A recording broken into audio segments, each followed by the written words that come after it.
come to you, my purest and most true of kin, on this day with most grave of news. The one you know as Cyril has died. I am Cyril's most esteemed colleague and companion, though he may not have held such a clear insight towards me. Some call me Whispers. Some call me Parcusia. Cyril, however, chose to call me the Voices. I am here, speaking to you now as way to pay homage to the great life held within Cyril's past, as well as the great life held within his future. I note a look of confusion and shock amongst your faces. Yes, it is so. Were you not aware? Nothing is ever truly destroyed. Nothing is ever truly created. Save those damn butterflies, mind you. Only the makers will decide what may stay and what may go. That is where our dear friend Cyril is currently. He lie atop the maker's great table as they rebuild him. He is not aware of this, of course, as that would defeat the purpose of such an experiment. But enough about such things. I am here to grant divination unto a grand ambassador's past, and so shall it be. Cyril was highly independent right from the start, and even before he could speak, he knew so surely in his own ever-expanding mind that he wanted to be great. He pledged himself to this, that in whatever way possible, no matter the sacrifices along the way, nor any other innumerable hardships what would surely come to pass, he would be a champion.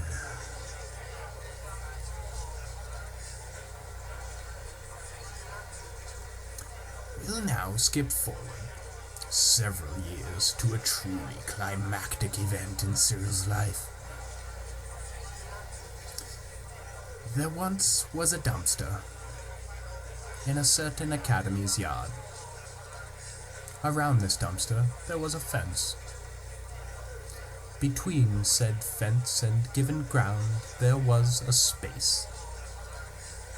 Beside all of this there was an area so perfect indeed.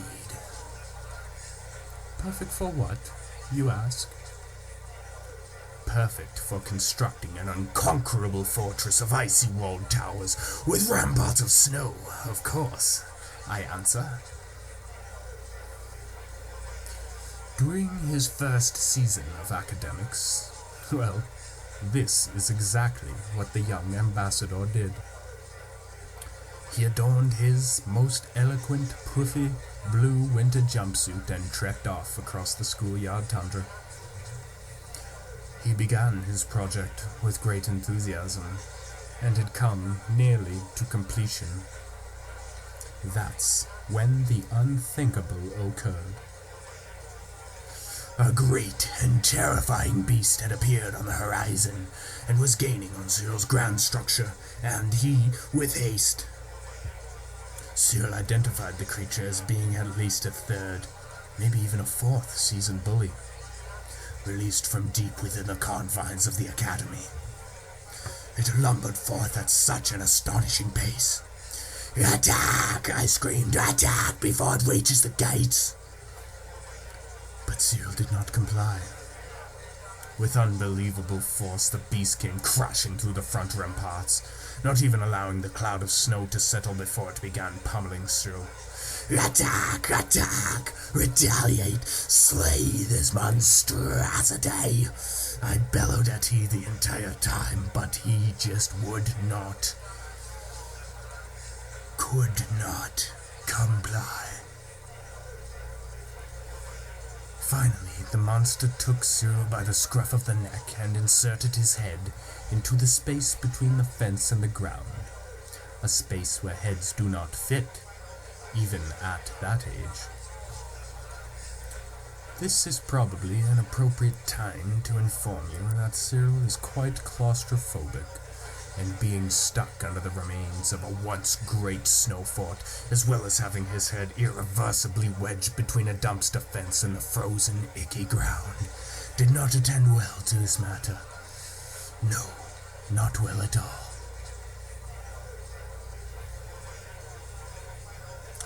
Many bells and many recesses went by as Cyril's body wildly struggled and Cyril's mind wildly raced. Despite the chilling fear, desperation, loss of hope, shame, etc. that he experienced in that cold winter's grave, his undying persistence on both fronts is what came to prevail. Physically, he finally wiggled his way free later that evening with only minor cuts and bruises. Mentally, during his timeout, shall we call it, his brain had time to go over some things. The absolute rationality of my directive, for one. For another, the possibility of future combat situations, their importance in strategic victories, and therefore in command of common ground. Cyril made another pledge to himself whilst within that first of many tombs. He pledged that he would never again fall victim to a combat. That is not to say he would not, on occasion, lose a combat to a worthy foe, but to say that when such a thing should happen that he would retain his utmost honor in that defeat, and that only one, never two, only one knee would ever touch the ground. To ensure this, he knew he must seek counsel. Counsel of a master combat specialist. He set out the next day on his quest.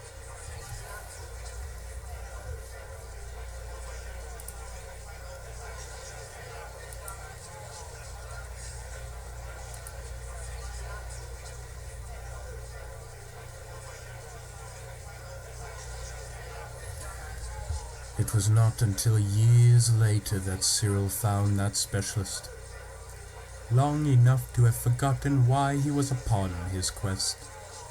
Luckily, however, not long enough that his heart had forgotten what it was he was questing for. He joined a goon squad in his 4th season of academics. Absolute hellraisers they were, fighting every day and night with anyone they could catch up with. Or ambush. Fighting with sticks, rocks, baseball bats, garbage cans, bicycles, boots, bricks, snowballs, slingshots, pellet guns, skateboards. Anything they could get their hands on. 9 times out of 10 they jump you in a pack, and if you happen to catch one alone, well, that wasn't much better. As the years went on, the little hellraisers started getting bored of terrorizing the wilderness and set out in search of a true challenge. They sure didn't get far, not even out the door. They just started tearing each other apart.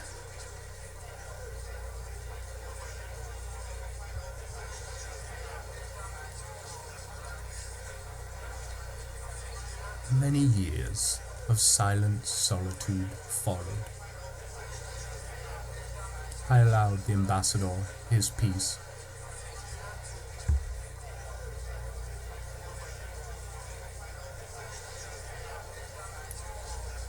When he finally did decide to, once again, unveil his mind to the world, this time it was within the role of a quiet, agile, cunning vagabond, a mercenary of sorts. He got back to his combat training, this time with more advanced masters, teaching him to wield such things as knives, compound bows, swords, fist weapons, and small amounts of firearms and minor explosives. Cyril became a very important man at that point in his life. He traveled far and wide across this land and other lands, and even throughout places which even I could not hope to describe. Some so atrocious, yet others so blissfully divine. It is within such realms that I, Parcusia, have pervaded his thoughts most intrusively. He rarely ever complies with the voices. He often assumes there is something horribly wrong with him, or that he has made himself to be this way. He quite often looks about curiously when I am speaking, as though I am somewhere else, besides in his own damn head.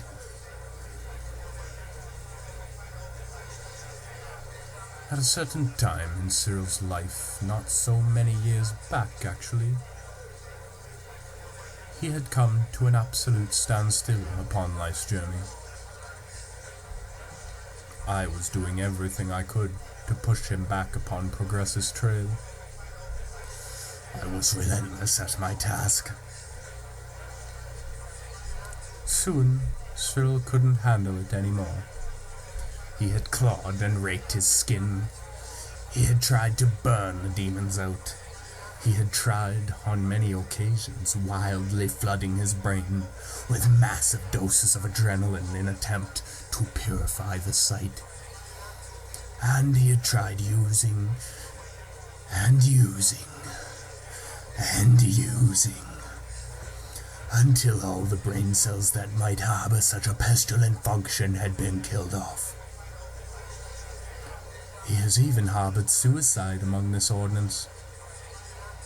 Luckily, or unluckily, depending on your point of view, the cosmos would not permit this, and regardless of his ingenuity, he always survived. Nothing worked, though. Nothing the little Hellraiser could do, I presumed, could overpower me. Next, he decided to attempt a somewhat last-ditch effort to block me out, to ignore me. I laughed voraciously at him before letting him have a taste of success. What he found, however, was nearly as confusing and frustrating as my own nagging voice. I let out a little laugh to myself at first, and then I gasped so sharply as I realized what it meant. What Cyril had discovered when I'd finally ceased my incessant rants for a moment's time was nothing. Perfect, one would think, until you account for such things as all the memories of unhappy, happy sights, sounds, smells, and thoughts of current goings-on, or even general emotion and bodily sensation. Cyril was experiencing exactly nothing. Not one of these things. And I knew quite abruptly exactly what that meant. Our dear friend, Ambassador Cyril, had been accepted into the Neitherverse, a realm which is not the earthen realm, nor, however, is it either of the two eternal kingdoms. It is a realm which lies parallel to the unholy kingdom, and it is where they convert aspiring young acolytes into full-blooded demons.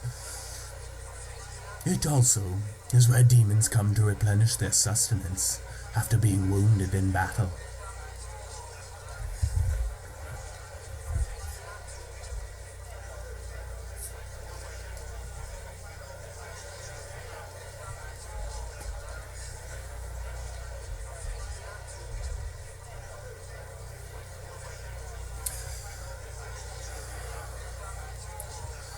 Upon release, he was vicious, sadistic, unrealistic. He hungered for power and he consumed it from anything within a 20-yard radius. He thrashed down streets and crashed through people's homes, known or not, present or not. Those who thought to oppose him dared not, for they knew the sheer lethality of the blades he kept with him at all times.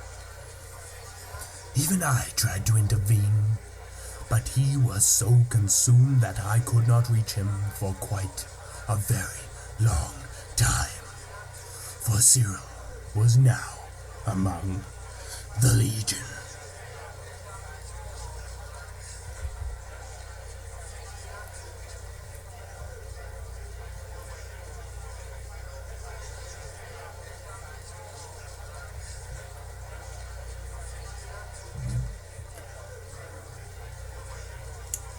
Finally, many dozens of moons later, tragedy struck down like a lightning bolt, tearing clear through the frozen, charred and decayed mass of flesh where a ripe and beautiful heart once beat. Cyril lashed out at the world's many for what seemed like aeons before. Exhausted, he slumped into a deep slumber. Yes, he was now within his precious knife of us, attempting to cure a most demonic of depressions. Now this is where I, Bakusia, come back and do the story.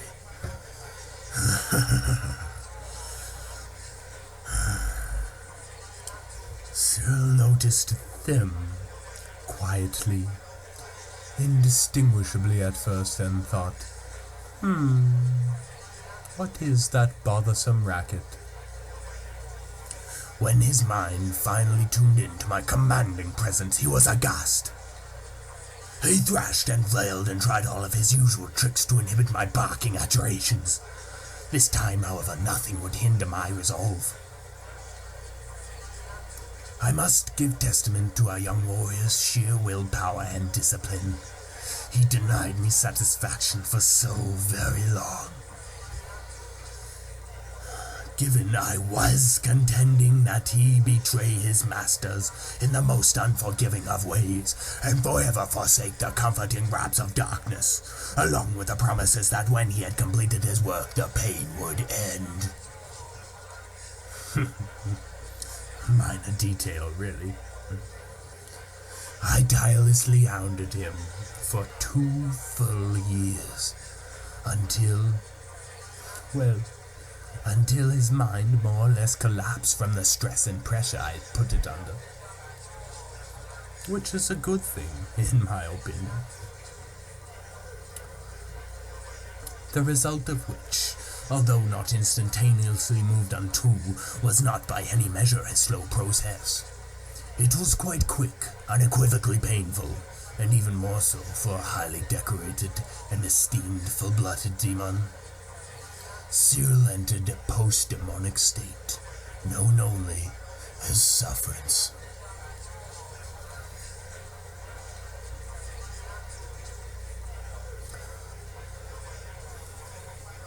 Why, you ponder?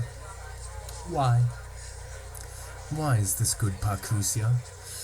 This does not sound good, Parcusia. No, this mustn't be good for Cyril, Parcusia. Quiet, damn it, all of you. I am the voices here, and so shall it remain. Now, if you'll all just shut up, I will explain it all.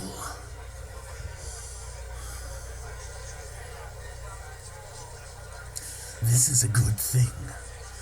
because it forced Cyril to reason. He had finally consumed. And he had come to a point where he was prepared to do anything to rid himself of me, the ungrateful little shit. Even something so simple as to adhere to my behest. So he goes out, betraying and forsaking and punishing and hating himself, his masters, and all those evil bastards.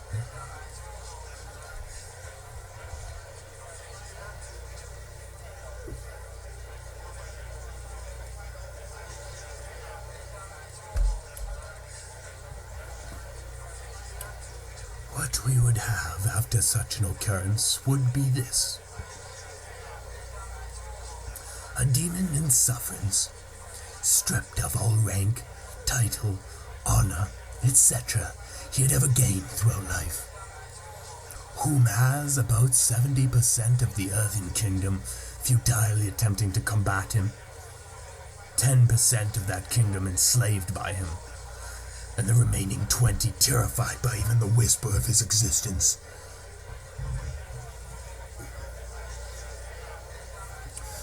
We have an entire holy kingdom under strict order to kill such demons on sight, and we have an absolutely, mind-bogglingly, unfathomably vast, unholy legion actively tracking and hunting him down.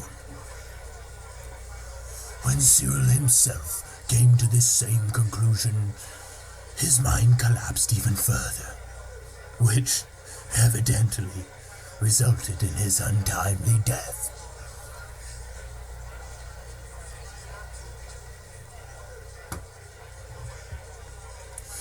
But alas, even such is a stroke of luck for the Kingdom of Light. This is where I hail from, if you haven't already guessed. A wisp is what I am called around there, or a guiding light spirit. I am more than happy to leave your company now, as I present to you just a psychotic, demented, charming, skilled, and downright awesome as you recall, a recharged, tuned-up, blank slate of a warrior who, by the Maker's very hands, has been abolished of all his past sins. Although they seem to have not been able to fix a lot of his other defects. Once known and feared across the globe as Ambassador Cyril, it is now that this shall change, and it shall change for a very simple reason. The reason being that Cyril, in all of his sinister prime, was an existence what knew no equal. He was a dark champion. He was a dark lord. Therefore, nothing could have brought his sufferance to its culmination, save himself, and he was much too proud by then to take his own life. But, as the fates would have it, his own life wound up taking itself.